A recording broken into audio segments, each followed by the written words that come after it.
Hey everyone, welcome back to the Breathe Easy podcast. If you're joining us for the first time, welcome aboard. And if you're coming back from part 1 of the EIT series, I'm glad you're here because things are about to get really practical.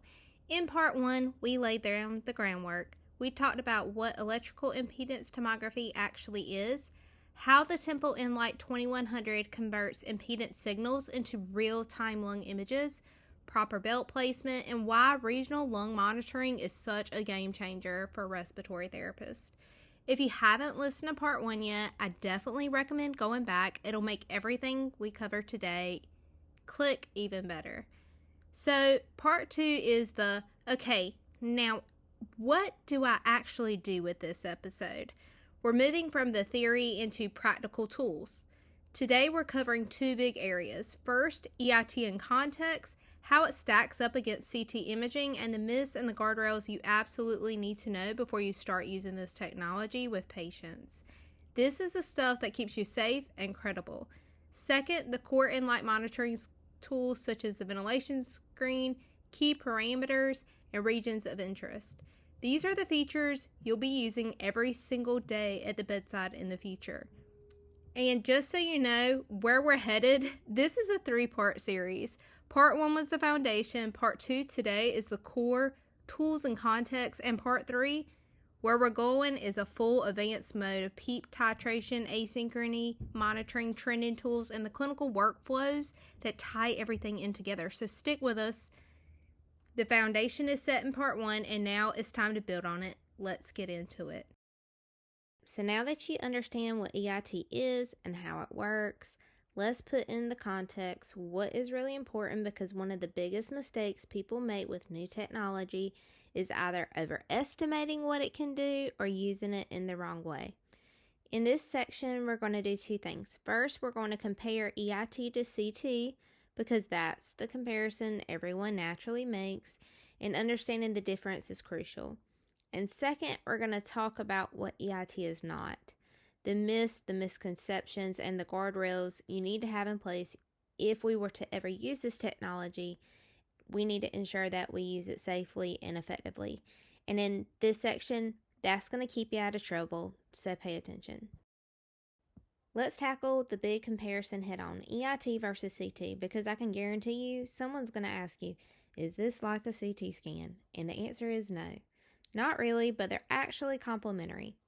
CT imaging gives you that gorgeous, high-resolution anatomical detail. It's fantastic for diagnosing structural lung pathology.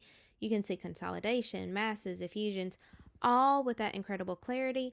But here's the limitation. CT is a snapshot. It captures a single moment in time, and to get that snapshot, you have to transport your critically ill patient out of the ICU down to radiology, expose them to radiation, and then bring them back.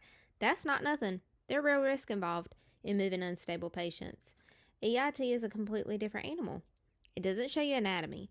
It shows you function. It shows you how ventilation is distributed and how it changes over time.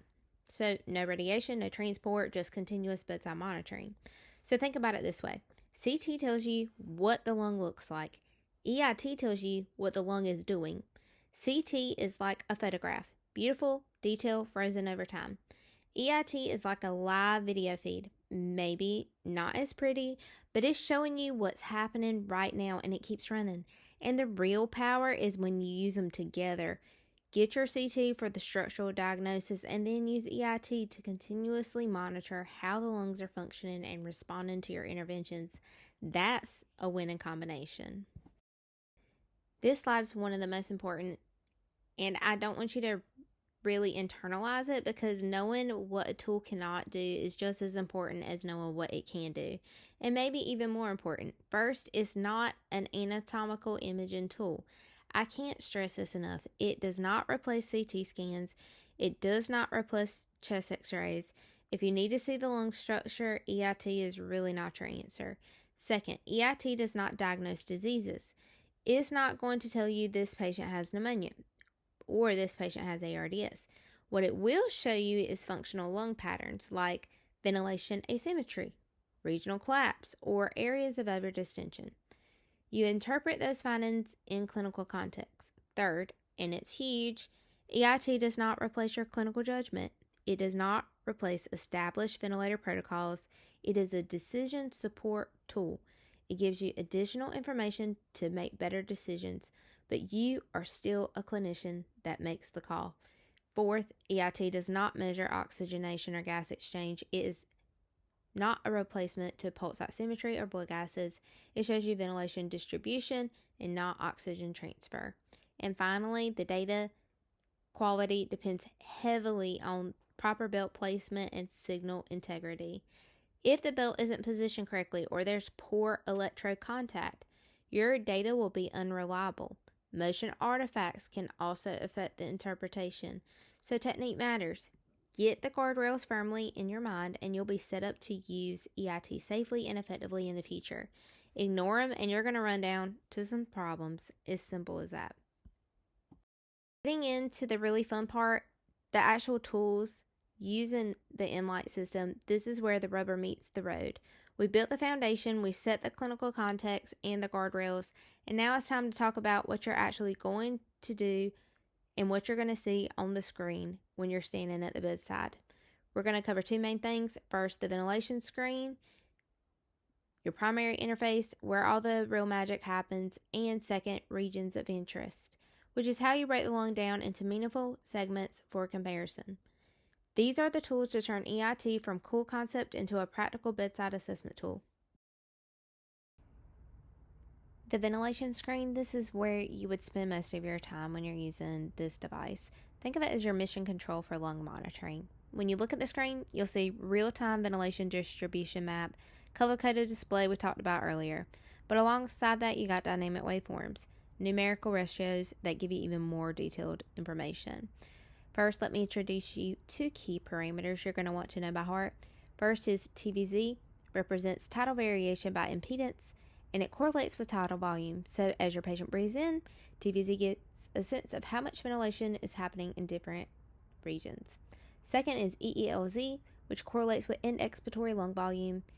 This is your baseline. It tells you about the resting state of the lungs. Together, they help you understand the magnitude of ventilation and how it's distributed regionally. For example, if you bump the peak by 2, you can watch distribution shift in real time. If you prone a patient, you can see how this ventilation redistributes. And that clinical feedback is something we've never had before. Because now we can compare anterior versus posterior, right lung versus left lung, or whatever segments you define. This gives you early detection of ventilation in heterogeneous areas and immediate feedback when you make a therapeutic change. Let's talk about regions of interest. This feature is what takes EIT from passive display to an active bedside assessment tool. It lets you divide the lungs into meaningful segments for targeted comparison. You can define them however it makes clinical sense. Interior versus posterior, right versus left, quadrants, and then each region gets its own waveform. Here's how you practically look at the waveform amplitudes across your ROIs. If they ever are relatively symmetrical, similar height, similar shapes, that suggests reasonably even ventilation distribution. Great, but if you see one region with a reduced or absent waveform, that's telling you that region is underventilated or something's going on there. And this is where it really gets powerful for your clinical workflow. Let's say you suction a patient and you're wondering if you caused any de-recruitment. Check the RIs. You'll see it immediately, and you reposition the patient from supine to lateral. Watch how the ventilation distributes across ROS. You give a bronchodilator treatment. Did it improve ventilation in the targeted area? This will tell you. Do a recruitment maneuver. Did it work? This transforms how we assess our interventions. Instead of waiting for blood gas or later hoping that SpO2 trends will tell the story. You're getting immediate regional feedback that's practicing at the top of your license, and that is incredibly satisfying. That wraps up part 2. Today we put EIT in context. CT shows you what the lung looks like. EIT shows you what it is doing. And we covered the guardrails to keep you safe and credible.